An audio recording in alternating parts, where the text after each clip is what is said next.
சின்ன முருகைய சிங்கார முருகைய சின்ன சின்ன முருகைய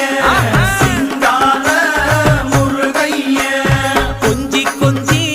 தமிழ் பேசும் செந்தில் வடிவேலனவ கொஞ்சி கொஞ்சி தமிழ் பேசும் செந்தில் வடிவேலனவ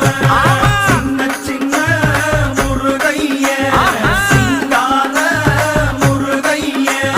கொஞ்சி கொஞ்சி தமிழ் பேசும் செந்தில் வடிவேலனவ சுப்பிரமணிய சாமி என்பார் கார்த்திகேயன் என்பார் சுவாமிநாதன் என்பார் முக அமுதன் என்பார் பாலசுப்பிரமணியன் என்பார் கருணாகரன் என்பார் கதிர்காம கந்தன் என்பார் கதிர்வேல சுவாமி என்பார்